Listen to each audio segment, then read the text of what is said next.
Have you ever heard the saying, death is the root of all evils and never get into debt?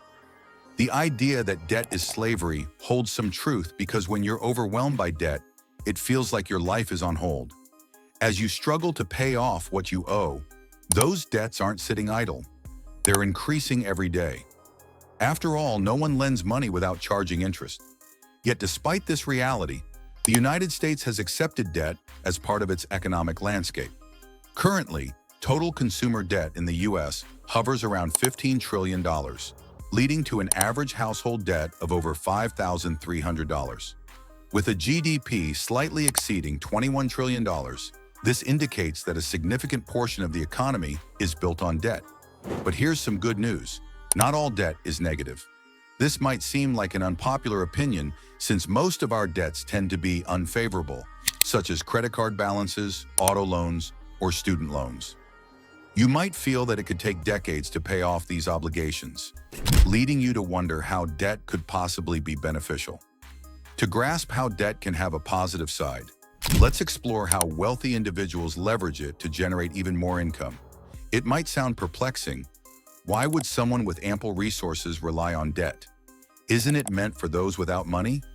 That's not how capitalism operates. Debt is a powerful tool when used wisely. In this video, you'll discover how the wealthy utilize debt to enhance their wealth. So, if you find this intriguing, give this video a thumbs up, and let's dive in. Number 1. Much of trade relies on debt. While it may seem controversial, borrowing money to launch a business can be a poor decision, and personally, I would avoid it.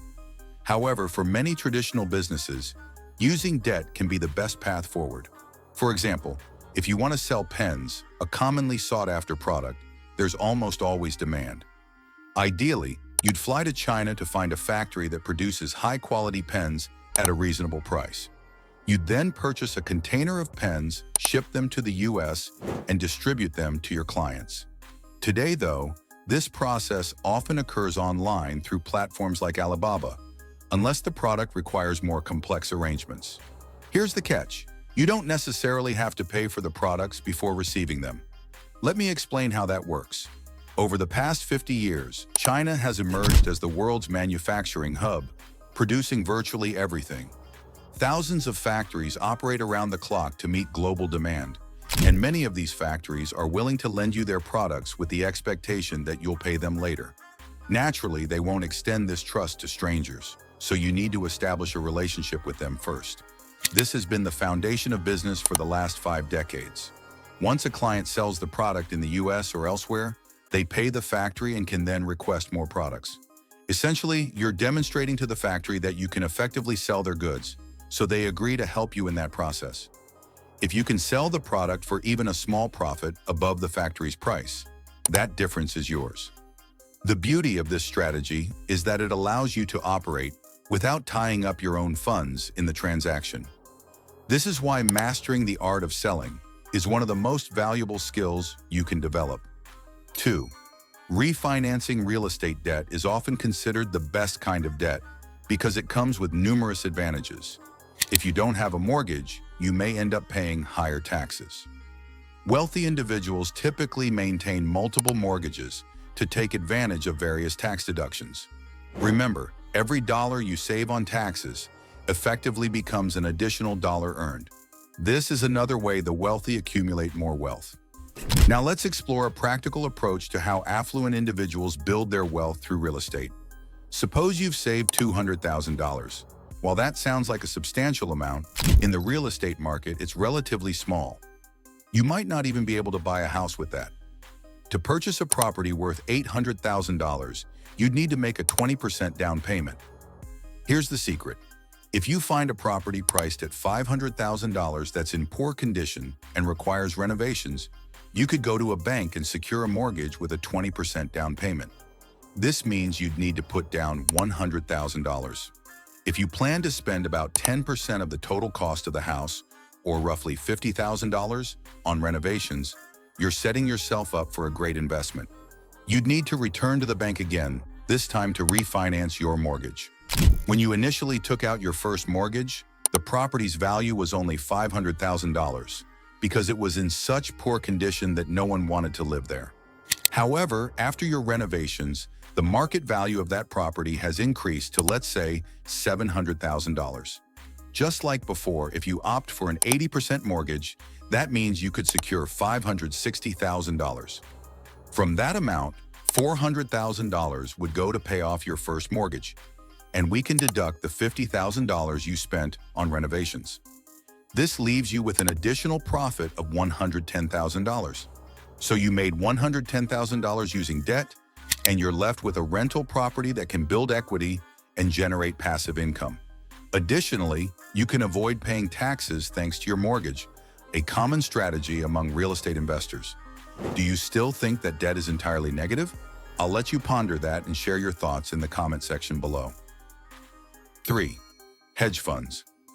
These investment vehicles are created by the wealthy for the wealthy, often employing unconventional strategies. While everyday investors like you and me focus on identifying companies likely to grow and investing in them, hedge funds typically take an opposing approach. They aim to profit when companies decline or go bankrupt, as seen in the case of GameStop, where internet users banded together to challenge hedge funds, resulting in over $13 billion in losses for them. So, how do hedge funds leverage debt? Let's say you anticipate that a specific stock, like Facebook, will drop in value. You might know that Apple, which produces the most popular smartphones, is set to announce that it will restrict apps from tracking users, prioritizing privacy. This change could severely impact Facebook's business model. You decide to call your broker to borrow one share of Facebook stock, currently priced at $100, and sell it in the open market for the same amount. Congratulations! You now have $100 in your pocket, but you still owe your broker one Facebook share. 4. As we've already discussed in our previous Forex video, which I'll link in the comments, here's a brief overview. Forex, or foreign exchange, is a vast marketplace where currencies are traded, enabling international trade. For instance, if you're operating in China, you would need to convert your US dollars into Chinese yen to pay your employees. This marketplace allows anyone or any business to buy foreign currencies, with prices fluctuating based on various factors. A prime example is when the Federal Reserve raises interest rates. This typically restricts the supply of US dollars, making it stronger against other currencies. Conversely, if rates are lowered, the dollar may weaken. If you can accurately predict which currencies will appreciate or depreciate, significant profits can be realized. What truly sets Forex apart from other markets is leverage.